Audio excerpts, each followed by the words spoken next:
Some of you guys may remember this computer from several years ago. It's my Compaq Portable 38620. And all this time, I couldn't manage to set the BIOS settings because I didn't have this disk. I finally found it online and I wrote it to a Maxell double-density disk that I got for Christmas. I got 10 double-density disks for Christmas. I also got 10 high-density disks for Christmas, and used them all up the next day. But hey, I think they're all right here in front of you. These I had laying around, and they've got like the weirdest. Cause these are the kind that I got for Christmas. These, like this black one I have in my hand. These I just had laying around in a box. Dadgummit, that label I'm gonna have to scotch tape down, aren't I? It's really dumb. These have these weird looking design on them. And you can see that's the reason this label keeps coming off. Because it keeps like getting caught on everything when I'm sticking it in drives. Because the surface doesn't end right here. It ends way down here for some reason. It's so weird. Oh well, I'm going to have to fix that here in a little bit. It's so dumb. Anyway. Now I have that disc. Right here. And amazing things have happened. And I'll just let you see for yourself. Just so you know, the floppy disk drive is empty. There's absolutely nothing in the drive. It does still work, of course. But there's absolutely nothing in the drive right now. I'll know why I'm telling you that here in a little bit. Oh man, the keyboard's really hot because the plasma display was hot when I put it up.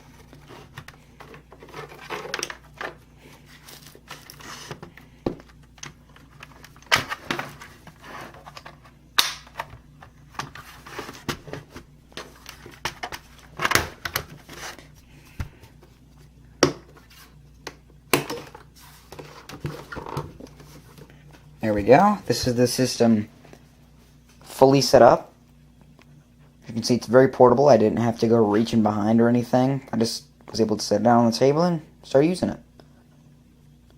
Here's where things get really crazy.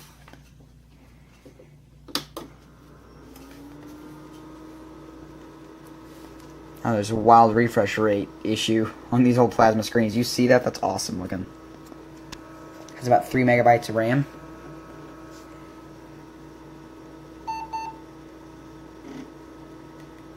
Just so you know, the 2 beeps on startup are normal for old Compaq systems. Doesn't mean anything's wrong.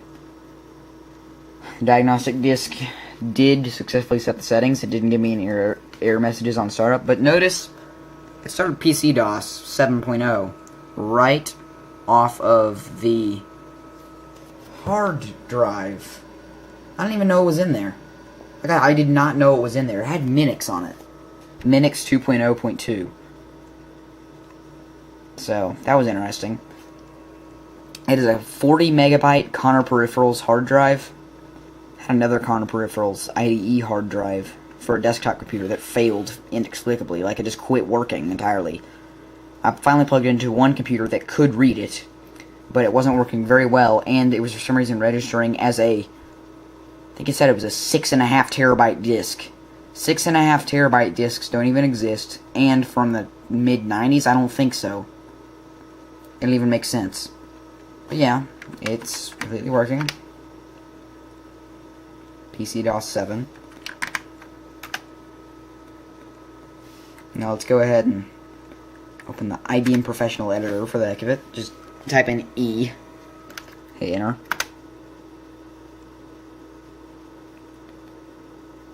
So as you'll notice, the hard drive indicator is the second light over here. The only reason I didn't know there was a hard drive in here is because the fan over here is so loud that you can't hear the hard drive spin up unless you put your ear right up to it. But yeah, and then we have one problem. See, I can go over here, but I can't open any of the menus because the 2 key doesn't work. Both things, the 2 key doesn't work. It was really troublesome getting PC-DOS installed because I couldn't use the 2 key. However, if I push 8, or maybe not, if I push F, yeah, if I push F, it'll open it. And then I can just loop back around using the 8 key. Go to exit. And there we go, we're back to the C prompt. Now, here's the cool thing I didn't even know was possible.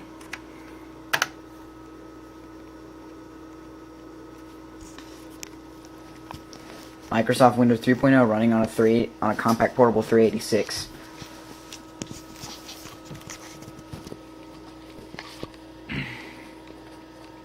I've tried other graphical shells in the past on this thing, and anytime it tried to go into graphical mode, it just crashed.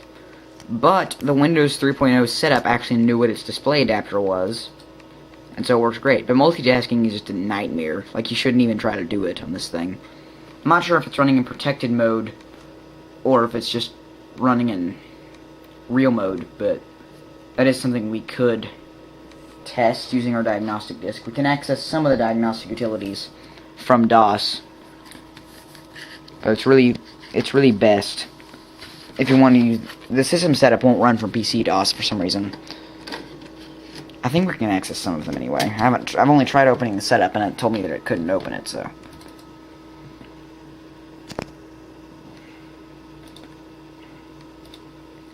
let's go to the A drive. It also has this interesting multicolored floppy disk drive indicator. I don't really know what it means when it changes colors, but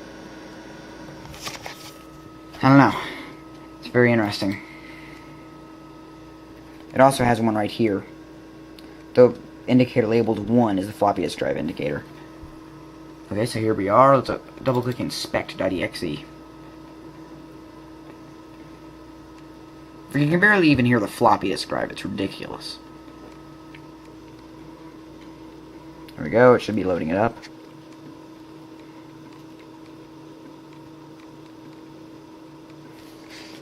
It would seem that it is. Oh, something happened and then it disappeared. Okay, maybe I can't do that either. Let's open README.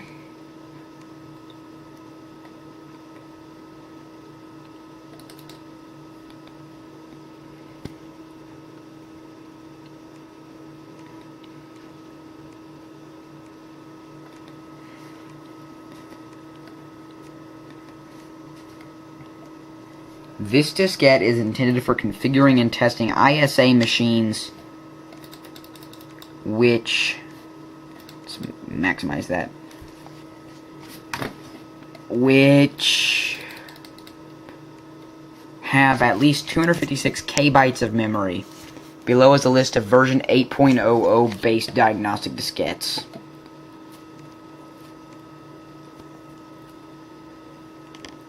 Compaq Portable 386.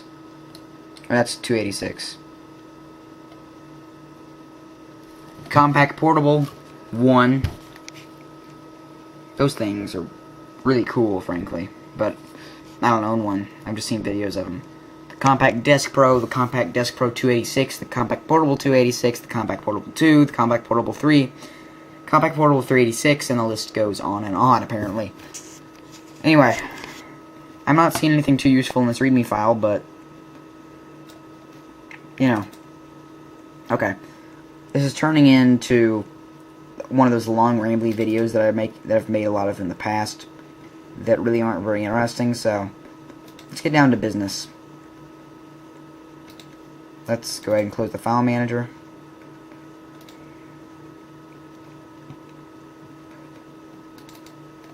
Let's go ahead and exit Windows entirely. And with the diagnostic disk still in the drive, we will turn the computer off.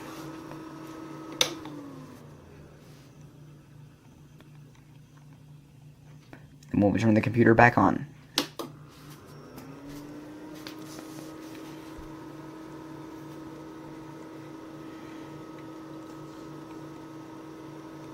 Counting up the RAM and then seek test.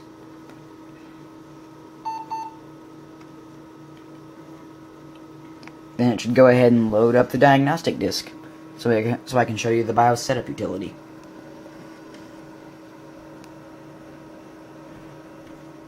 Why won't the camera focus on anything at all? Is it like focusing on a dust speck on the lens or something stupid like that? It must have been, because now it's good. There we go. Setup, inspector, test. First we'll do inspect, because I don't think it has to restart the computer for that.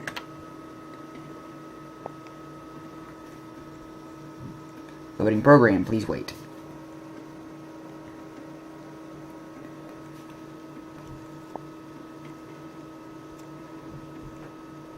Okay, the camera and the gas plasma display are not really agreeing.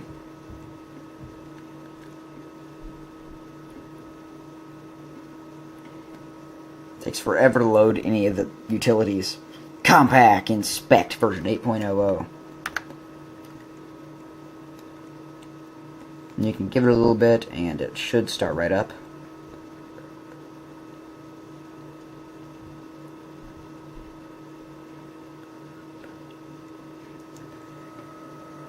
Compaq Portable 386. Let's do page down. That time is not correct. The clock doesn't tick when the computer's off for some reason.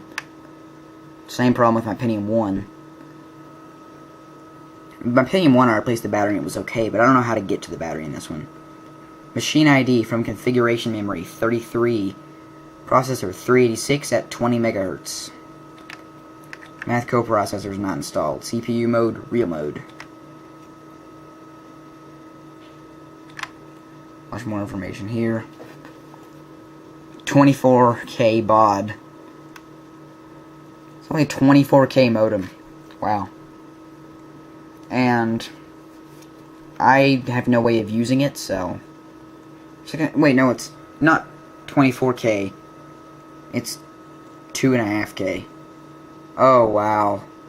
Oh, wow, that is so slow. And diskette drive A is 1.44 megabyte, 3.5 inch. If you take out either the hard drive or the 3.5 inch, you can put a 5.25 inch drive in here. As you can see by how big this 3.5 inch drive is. Disk controller 1 is a Type 43, 42.9 megabytes. 100 peripherals, 40 megabyte.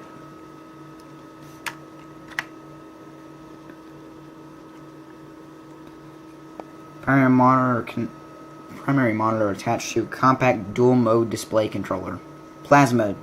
Dual mode plasma display controller.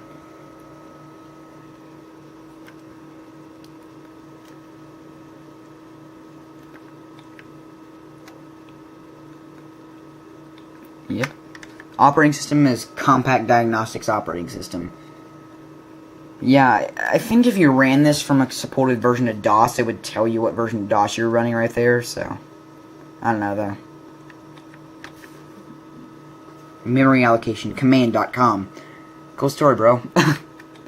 And there's all this weirdness that I have no idea what it means. I would have just left Minix on the system, but I have no idea how to use anything like Minix or anything, so... Pushed F3, it exited inspect, and goes back to this menu. We'll push 1 this time to go to setup.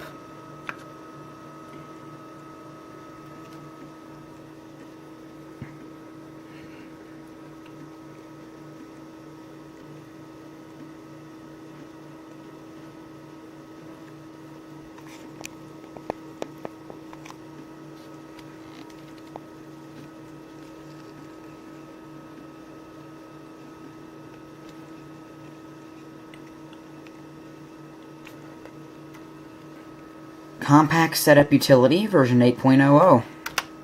Push enter, and it gives us our setup information here. Looks just like any other old setup utility, only it's on a floppy disk.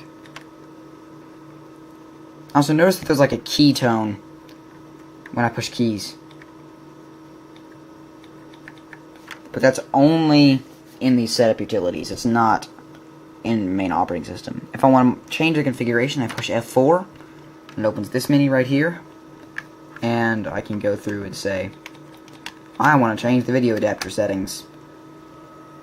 There's 80 columns per line or 40 columns per line. I'm going to change it to that just because I'm curious about what it does.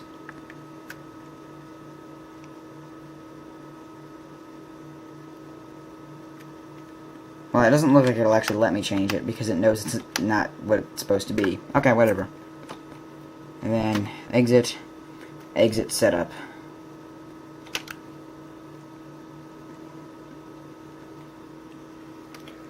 And then to get out of the setup utility, if you made changes and clicked save and exit, then it would actually have restarted the computer. But to get out of the setup utility, you just remove the floppy disk and hit Control-Alt-Delete.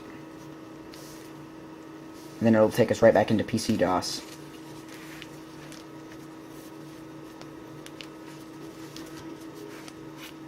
Trying to get the floppy disk back in the sleeve with one hand. Not an easy job.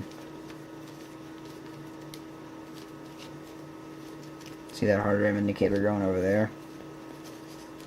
So yeah. I did not know this computer actually had a hard drive in it. Because it would run fdisk and it would tell me no fixed disks present. But then I opened up the setup utility off this disk and then it just auto detected the hard drive. It was hilarious. So that was interesting. Let's go ahead and run Windows one more time.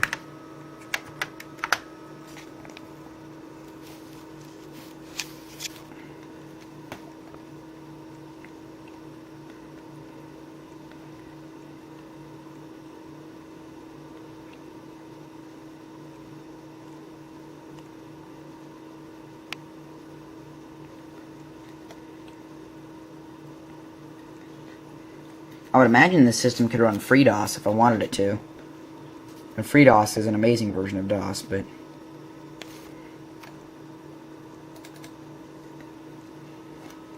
Yep, and if you open the control panel, there's actually a couple things missing. Because it knows it's not supported. But also, the only option in the sound settings is warning beep. I'm kind of wondering if I could get that PC speaker driver or whatever if I could actually play sounds. Or, no, because now that I think about it, Windows 3.0, you had to have a special CD version of the operating system, I think, to have any sort of multimedia capability. If I put Windows 3.1 on here, then I could do that. Although, I don't know how much support this system has for protected mode. Right now, it's running in 386 enhanced mode, but I don't know if that means protected mode. I don't know. Windows 3.1 would be nice, but Windows 3.0 was the version I have handy on floppies. My copy of Windows 3.1 was modified for CD install, so it would go super duper fast, because I hate waiting for floppy disk installs. But, yeah. Go ahead and exit Windows. And we'll be good to go. It is a really slow hard drive, by the way. There we go. And then we can just turn the computer off and put the screen down. You just kind of pull on it, it folds back down in. The mouse is just a normal 9-pin serial mouse plug into the back of the thing. I'll go ahead and show you the back here in a minute if we're going to make this a UXA Bill style video. And just put the keyboard away, you feed the spiral cable through there. And be very careful. For me, I have to be really careful about these wires too. The rubber's deteriorated right there. I bet that's the case with a lot of people's systems. And then you push it up until it gets kind of stuck. Then pull these latches out. Why does the camera keep refusing to focus? There we go. And then we turn the computer around to show you the back. Unplug it so it will. This computer has some sort of expansion bus right here. I don't really know what kind of expansion bus it is, but here, that's better. Since this camera doesn't have a light on it. If you guys could tell me what kind of expansion bus that is, that'd be great. And then you can just close it back up like this. Down here we've got... Oh, we got an external monitor connector down there. It's 9-pin. Wonder if that would work with the Amiga monitor, because the Amiga monitor says RGB on it. I don't know. That'd be an interesting experience. experiment. There's the 9-pin serial connector down there. That's where the mouse is plugged in. Then parallel. I'm sure I could plug in my brother HL1240 printer into this thing. It would work great, but I don't know. I've got that plugged into my Pentium 1, so. And there, of course, right there is the power supply. Yeah. I don't even know how you can get in to change out the hard drive or anything, because there's Torx screws up here, which makes me think it's a shock hazard. It's generally the case. So, yeah. Not really much else to say.